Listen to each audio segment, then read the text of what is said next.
closer for over 7 years before her death in 1983. Go to the meeting. Look up Good Morning America. Carpenters. Oh my God, this woman is a sticking seat. Karen Carpenter arrived there. Some believe Karen died because 40 years ago, few understood her condition. But did a family power struggle also have an effect on her health? She had an aggressive mother. Father was terrific with her, but was disappointed in some of the things he did. This is bullshit. Richard always had his thumb on Karen. And that came straight from the mother. Agnes was controlling of Karen. She grew up thinking that everyone thought her brother was better. And she really wanted to please Richard. But then, somewhere along the line, in this speculation of some sort of incestuous relationship, I've got no doubt she was a tortured soul. This is the inside story of Karen's struggle against illness. And her own family. You told everyone! Told by some of those who knew her best. She might be the perfect daughter, the perfect sister, the perfect wife. It's too many perfects for one young lady to handle.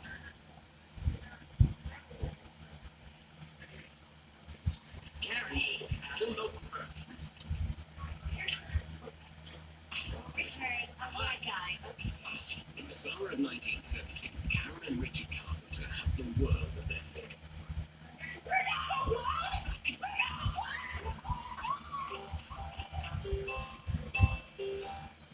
The breakthrough single is Close to You.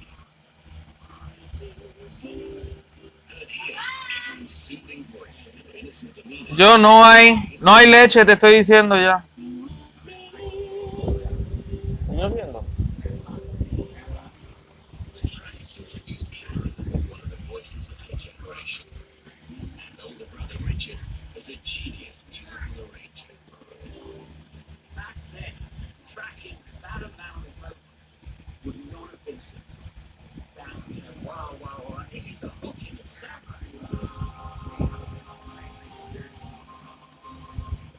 Close to You signaled the beginning of a glittering career that seemed like it would go on forever. I can't believe it. I got no clue. Rock Jack. $50,000? What? She couldn't believe our ears. She couldn't believe it was happening. At the beginning, it was wonderful. 3 number ones, 4 years, 5 number twos. It means you never are the leader. People can't imagine what it'd be like to live without you. They're young America at its very best. The revolution.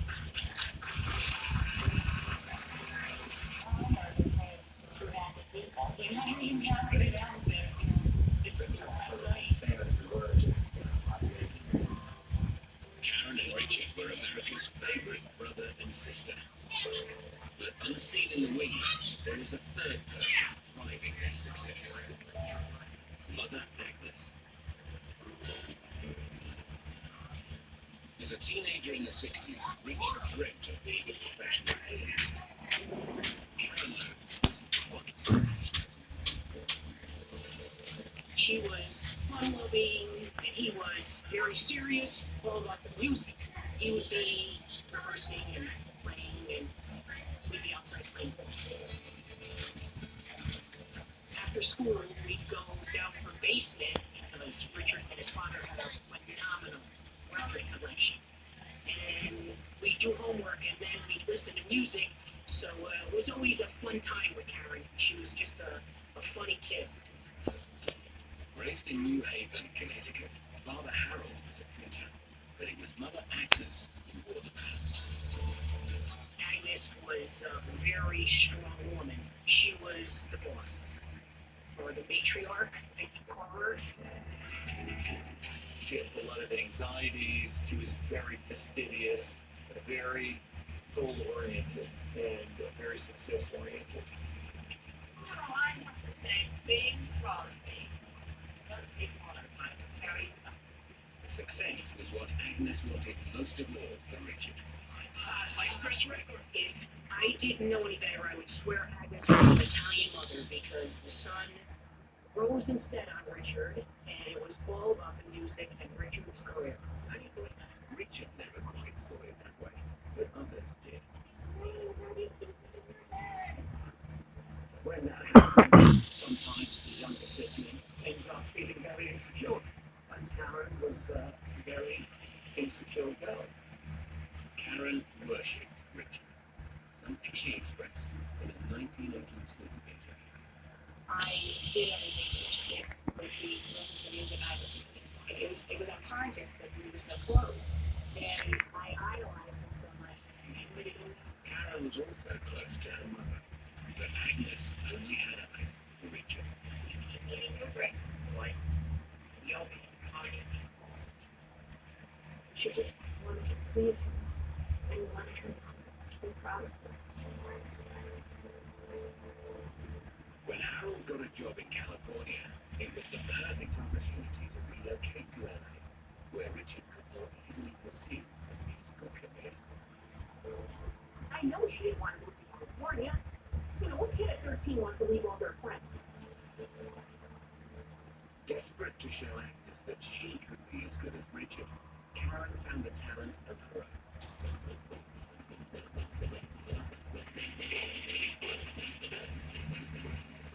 Karen joined Richard's early piano groups. The Dick Carpenter Trio. In the late 60s, Richard's group won a Hollywood Battle of the Bands contest and managed to get some exposure on TV. And of course, the young lady on the drums is Karen, his younger sister. Now, Karen, they used to hear Dick play, and she used to get so filled with rhythm that she'd play on the kitchen chairs and the table. But the hits didn't come until she began to sing. It's quite a way down the line that anybody in that family knew Karen could sing at all.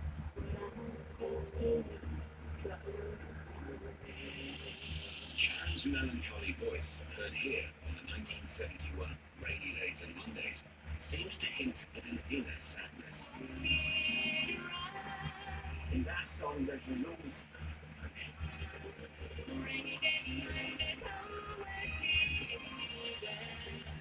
And some of that emotion is pain. Karen's voice was cherished by millions, from her adoring public to music royalty. Karen's voice reminded me of a piece of satin. Smooth, lovely to hear, and if you could touch it, you'd be very pleased. But Karen's been raised to believe that Richard is the only one with talent. I was with Karen one day, and we ran into John Lennon, who I met, and she knew. And he turns to her and says, I just want to tell you, I think you've got a most fabulous voice. And he walked on. And she said to me afterwards, he couldn't let her. And that was Karen's lack of confidence. She doesn't believe that John Lennon needs to have a most voice. And that was fascinating. By the end of 1971, Karen is world famous, but she's not finished with stardom. As Agnes and Richard take control of her life, Karen responds by taking control of her body. Oh, and then I saw her and she was 80 pounds. And scared the living daylights out of me. I was heartbroken.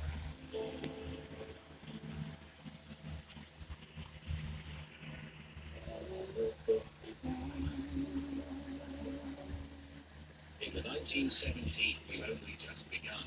Karen Carpenter stunningly showcased her effortlessly smooth voice. Once again, it had Richard's genius production values.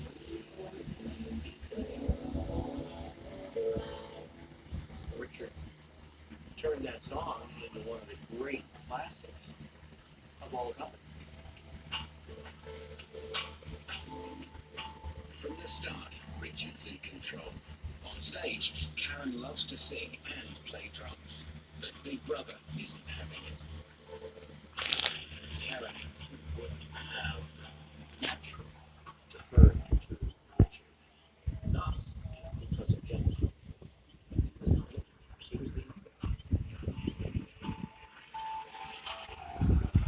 was not comfortable coming out from behind the drums. She wasn't a front person. She was relatively shy. I saw a big difference, and that's when I think her personality to me changed. It was a nervous Karen who confirmed that coming out front to sing ballads wasn't her idea. Well, yeah, they finally got the message across to me that they wanted me to get up. But I was the only girl in the group, so they were looking at me. To take the drums away from that person, to make somebody go up front, must have created some kind of separation anxiety. Richard and his mother Agnes know that putting Karen front of stage is good for business.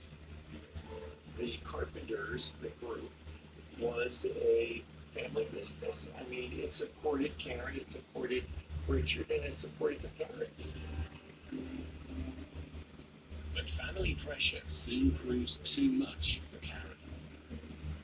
I don't feel that Karen set out in her life to be a rock star. It happened, and then it just overtook her life. It was excruciating. Everybody wanted that. Everybody was looking. They had to keep the pace. The 1975 schedule is punishing. Karen struggles to play 118 shows in 5 months.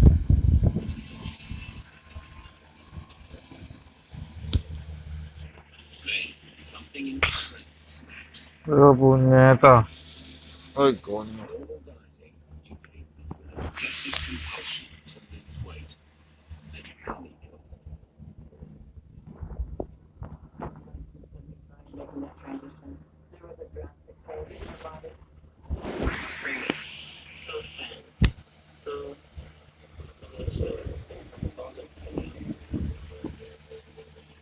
she looked like a skeleton. Her skin was just hanging on her. All, like the 2 bones in her neck protruding. oh no, I saw her. She was 80 pounds. And scared the living daylights out of me. I was heartbroken. It's like, but you can't say, Karen, what are you doing? You don't want to frighten her.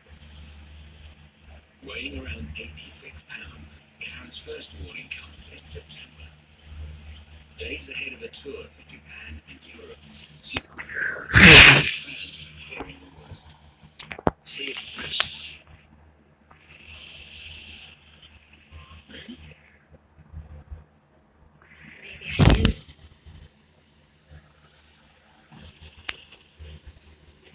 They say you have cancer.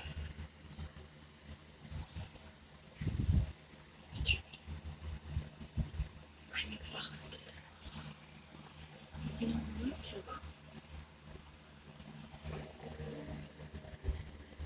Karen's dramatic weight loss had started soon after she'd appeared smiling and healthy on the cover of Rolling Stone.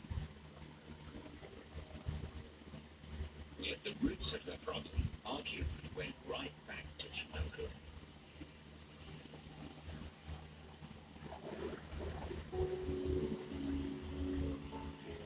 As a teenager, Karen felt fat. Agnes was philosophical. She said carpenter women had always been hefty and dull. I think that she was insecure because Agnes watched everything she put in her mouth. You sure you don't want some chocolate breakfast? What's a glass of water? I remember being there after school. I think we were eating cookies. And she made some kind of comment that's, watch what you're eating, or how many, what did you eat, or something to that nature. She wasn't fat. She probably, was sort of the fat of a young girl. When success came, Karen felt the whole world was judging her. She just felt that she was gaining weight in the wrong places and not the right places. And she was frustrated by the fact that she couldn't lose the weight in her hips. I left her in the dressing room door, and she was in a state of undress. And I sort of went, oh, sorry about that. And I sort of was there, and her upper body was skinny. She was very, very slight. But she was very big hipped, which I didn't think she should have been. I thought she was very tiny. Karen knew what people were thinking. So she decided to do something. She was going back to the house to do extra gym work, and she had this machine that was motorized with a belt that was supposed to reduce her hips. Despite the workouts, reviews started to get personal. The Chicago Sun-Times said, Karen's not gorgeous, but at least she's trying. But it wasn't just her looks the critics weren't happy with. Things like, and just been said about us that are totally absurd, and it's just things that don't make any sense and they have no validity, because it used to bother me terribly in the beginning, and then I said to myself, we're fine, but you just learn to walk away from it.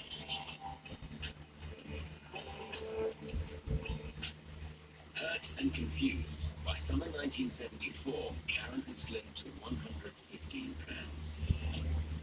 We all complimented her. Wow, Karen, you look so well.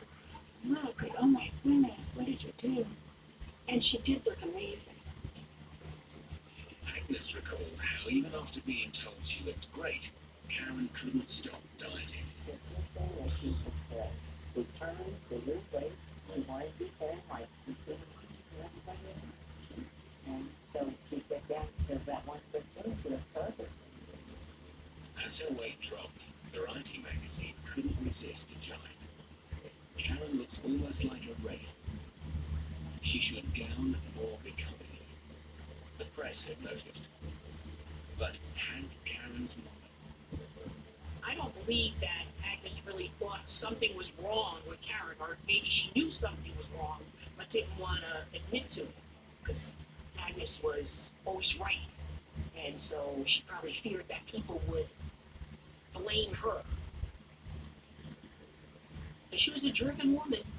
She was out to make Sonny Boy famous. So, Richard, you can't have your sister sick. You know, the Carpenters must go on. By September 1975, doctors hoped Karen's hospitalization would be a wake-up call to the star. But Karen's not listening. Karen never admitted that she had a problem. If you try to ask her, hit on what's going on here, she always had an excuse. Richard was very concerned about her illness. I think it was really devastating for everybody and for him. Maybe he was unable to verbalize what he was feeling. We're not going to Japan, are we? No. Can you hear me? The doctors say we shouldn't go.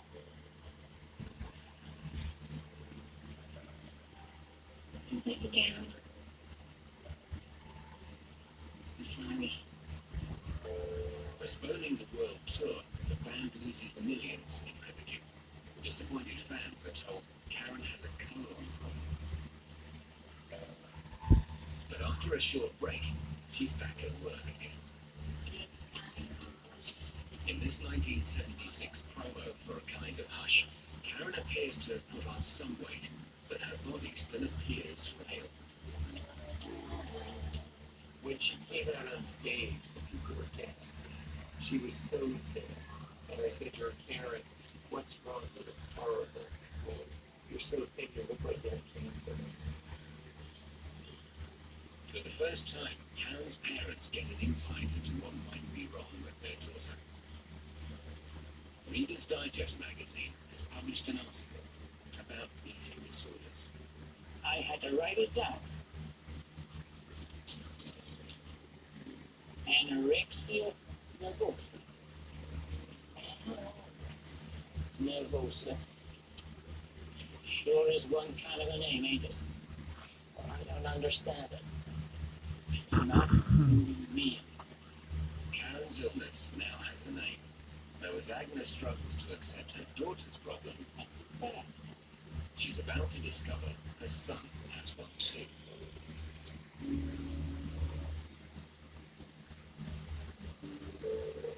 Richard Carpenter had always found it hard to sleep on the road. To meet the problem, in the early 70s, he began taking sleeping pills called Quaaludes. These things were fairly new. The doctor prescribed them to my mother, and she said, why don't you try one? And as the years went by, I started to take more. In November 1976, the Carpenters are in Europe to record a live album at the London Palladium. I had to go backstage to the Palladium to get Richard's approval on the album sleeve design. But he was clearly getting up in the morning and taking it down. He sort of shared that at this point. So the meeting was very slow. It was requiring his judgment. Yeah, so we got through the meeting, a decision was made. And then the leaving, I think it's that's much higher than it should be.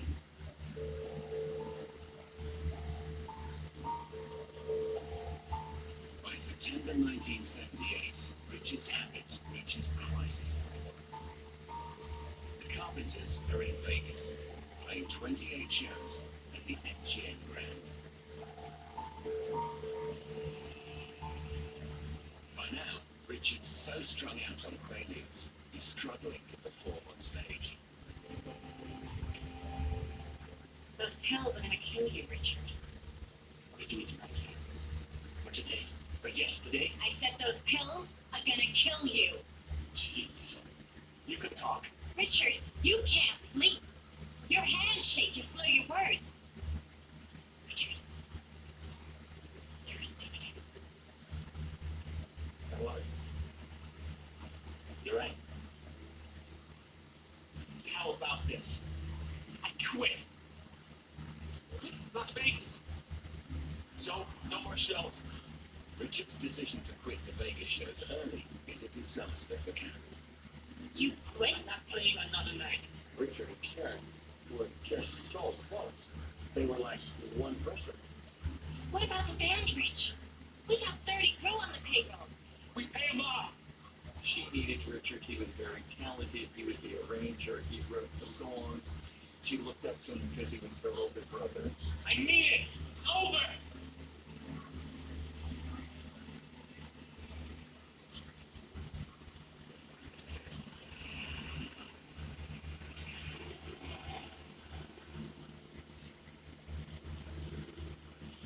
Three months later, the Carpenters are in London again, this time for a TV appearance. But Richard's too ill to come. Wait, all you people on the side, will you all lean in? All her life, Karen's relied on Richard to be at her side. Now, she feels abandoned. But, oh, you're doing wonderfully. Just to say you'll be with it, I'll protect you.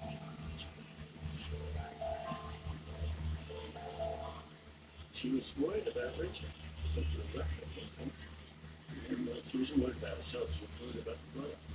I didn't know that then when it was that bad, I just thought he was sick. Like everybody else. Maybe one other thing. There was some neighbors to inquire about why Richard's here. What? Thank you for being on the show, but that was great. But where's Richard? Richard? Well, you gotta tell me about that. See what actually happened. Yeah. Seriously. 2 days before we were gonna come over, he caught himself a real nice case of the flu. Oh, no. So he's flat on his back. To protect her brother, Karen makes no mention of Richard's Quaalude addiction.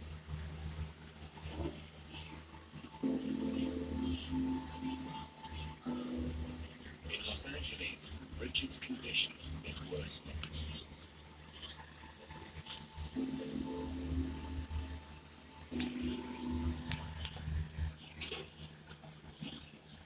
After the fall, he's treated in the hospital for a bruised eye. I told him he continued this. His health would be impaired, he might kill himself. But Karen, too, is in a bad way. 3 months after Vegas, her weight is disturbingly low. Radish.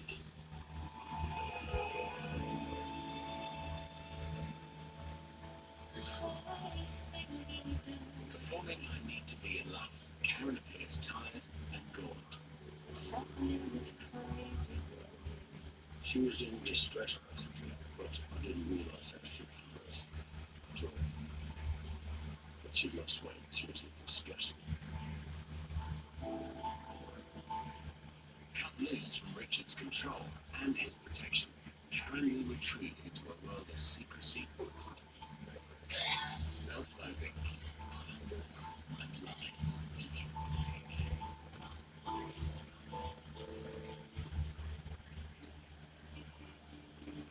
By January 1979, Karen and Richard Carpenter are in crisis.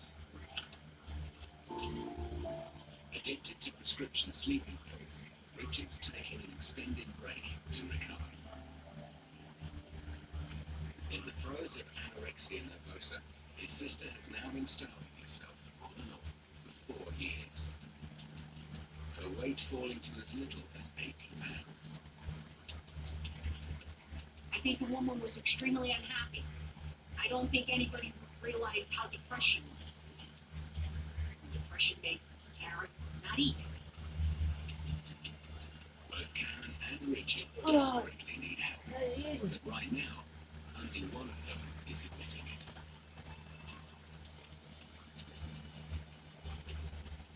On January the 10th, 1979, an air ambulance heads for a treatment center in the Midwest. I didn't know people used flaming liquid. Look at me. Why would I? I can't help me sleep. You know, damn good. But you understand, if you high, to sleep. It's been most of our lives in the plane. Until it shows it you know what I'm saying? We're just like dogs. I guess I enjoy it being high. How do you take it? Listen, 25 a night. I take 6 and go to bed. Wake up and take some more. It isn't easy to people look at it. Even on stage. Panic attacks, anxiety. Sometimes all I could think about was getting back home to take some more. I'm not surprised that Richard compensated for their overactivity. When you think about their first 4 years, they had over 700 concert tour TV appearances. They would have worn themselves to a frenzy. They were doing too much. Well, we're going to put you through a detox. Maybe for 6 weeks, then maybe you'll take it a year. Kenzie, I know I need help. I know that now.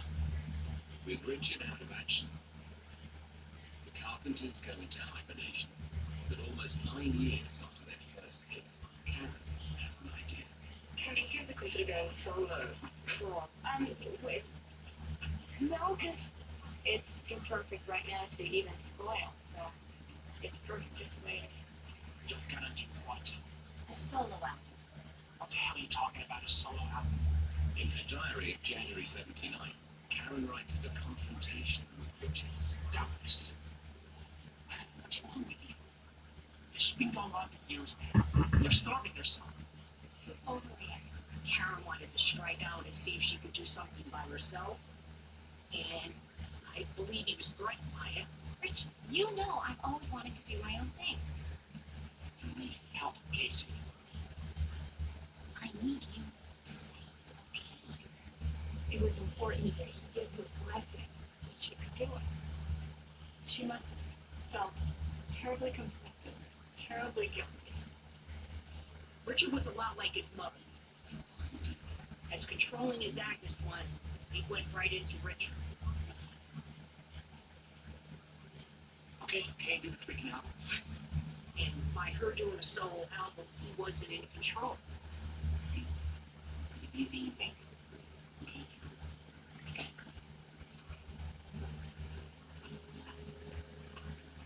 Casey, no disco.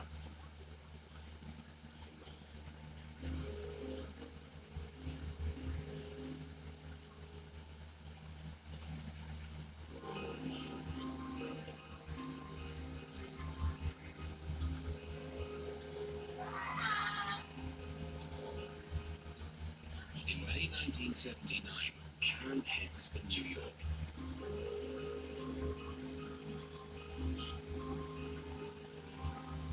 At 29, it's the first time she's ever flown by herself.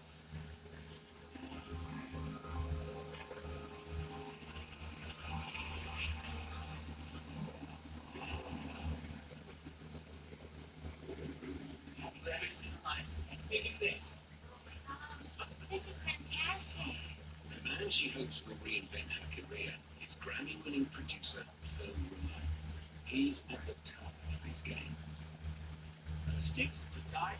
Karen wants Phil to help her find her own style and rebrand her as a sassy star for the 80s. Swing singing, I'm looking in there, you, me, the band over there. Carrie Carpenter. Phil's wife Peachy is one of Karen's best friends. Damn. Karen was very close to them. Their relationship was friendly, warm, comforting.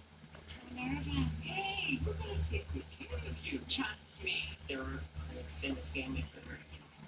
But he knows his way around if it's Itchy was like a female part that Karen probably needed, that BFF. that gorgeous voice. Joe Ramone was more a producer, but was very loving and caring. But not too many harmonies, because that's classic Carpenters, and we are not doing Carpenters. Karen appears confident as she begins laying down vocal tracks.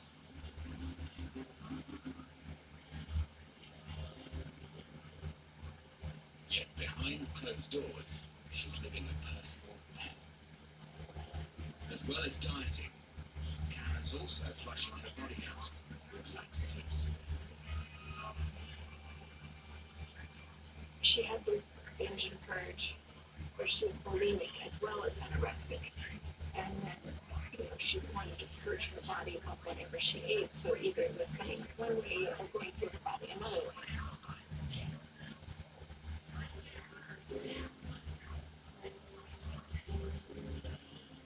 Piece by piece, we're putting it all together. And just say, how do you tell your best friend to do that? How do you say don't do that? You're too skinny or you're too...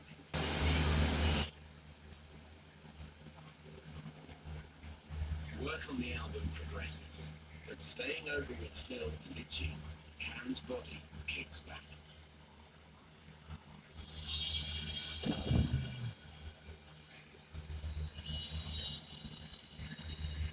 Weak from using laxatives and other medication, she's passed out. Itchy, call 911.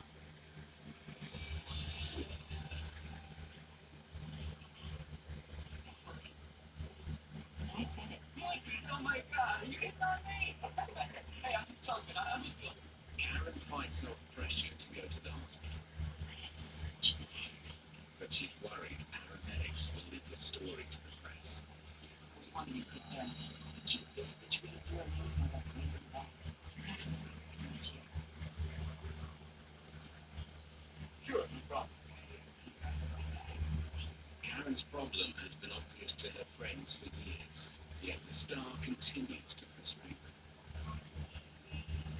When I was a Karen, make it an Asbury Farm, you promised to me every single thing on the book. And I would say maybe 3 times, or 4 times every day, please keep me. She was so worried, and I kept saying to her, you look beautiful. Stop worrying. When we go out for dinner, she would have her plate full of food, everything there, and she'd say, would you like to try this? And she'd say, would you like to try this? Someone else try this. And then whatever was left on that plate was really swished around, smoothed around, so it looked like she had eaten a portion of it. And when she really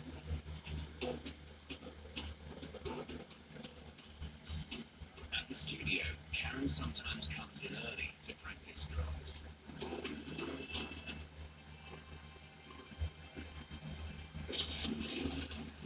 Years after Richard talked her out of playing so much, there's still no passion.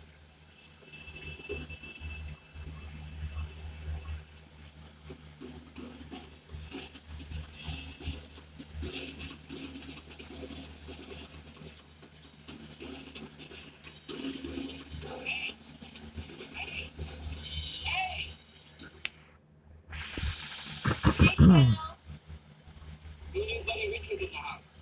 Get out of here. What else you got? I got it all. How about a session? Anytime, Karen. But you know what I'd rather do? I'd rather take you out to get something to eat. Manhattan Grill, Crystal Crates, babies. We got them all inside 5 minutes.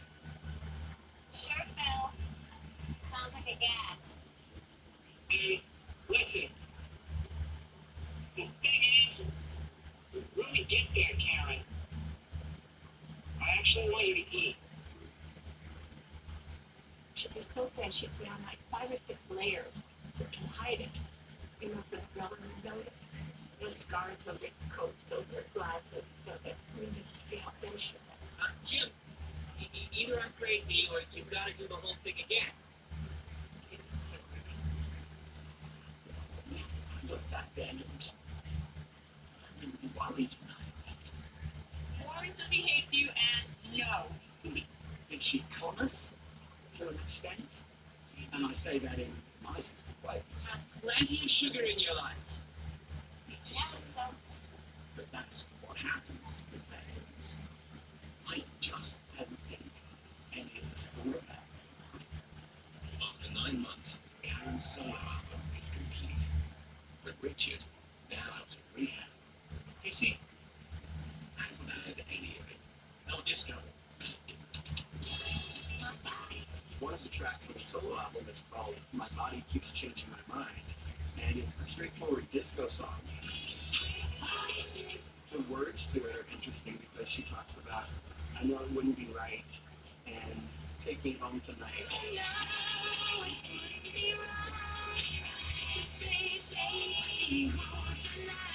It's sexually explicit compared to anything that the Carpenters have done before.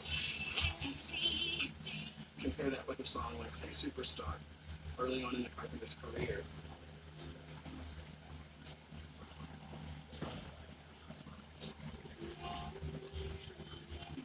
They were very deliberate about not offending anyone. And that was a song that said, I can hardly wait to sleep with you again. Well, the Carpenters didn't want to say that because it went so against their image, so they changed it to hardly wait to be with you again.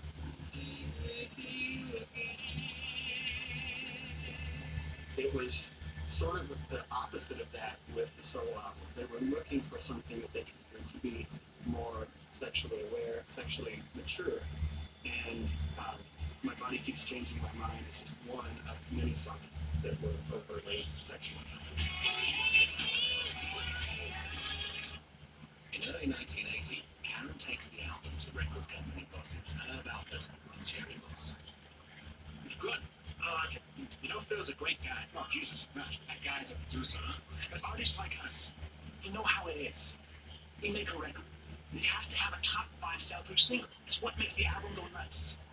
We don't have that? It was a good one. Of course. What you expect? Voices up here all the time. I sing all Karen, money's always in the basement. No. It's like a dance record. Karen, I don't know how to tell you this, but the truth is, I'm not sure we've got it. I just knew it. Karen, honey, how long have we known each other? Come on. $400,000, Herb. Look, you know, Of my own money. My own money. Jerry, you talk. I committed to this, Herb. Karen, there's no one doubting your commitment. Karen, listen to me, okay? We put a lot of work into the carpet. Oh, so that's what made me, Herb? Is that it? No, You made me? no, Karen, you made you. You made you, Karen. You and Richard. It was the carpet. This is a good album, Herb. I know it. Yeah, it's a good album. It's a good album. Nobody's saying that this is not a good album. There are guys in this room who love you, Karen. They love you. Looking at their shoes. Looking at their shoes. Richard? I feel bad that Richard had to criticize her. I think he could have been a little more supportive because they had a music relationship far beyond everybody really could understand. Yes. No, Richard, there's no need to be upset about this. Listen, it's not anything anyone would want. Karen was looking for her mother's approval. Some believe that Agnes was also unsure. Richard Carpenter has always maintained that it was Karen's own decision, supported by the record company. Look, we made a decision. To show it. It's not being released.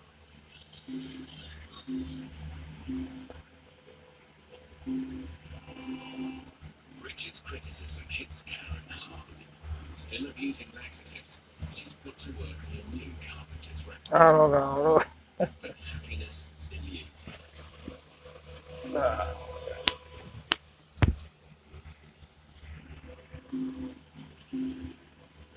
After a failed solo album in 1980, Karen Carpenter is back recording with Richard, but she's still in the grip of a brutal eating disorder. And at the age of 30, she's also single.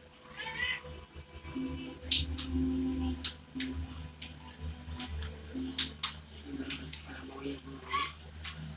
She had an aggressive mother, terrific with her, but it's disappointing in some of the things he did. But it was a tough situation. I remember Karen holding my two daughters and saying, I wish I had daughters like this. To me, that was a very emotional moment, but I remember saying, Karen, you still can't. But to have kids, Karen needed a man.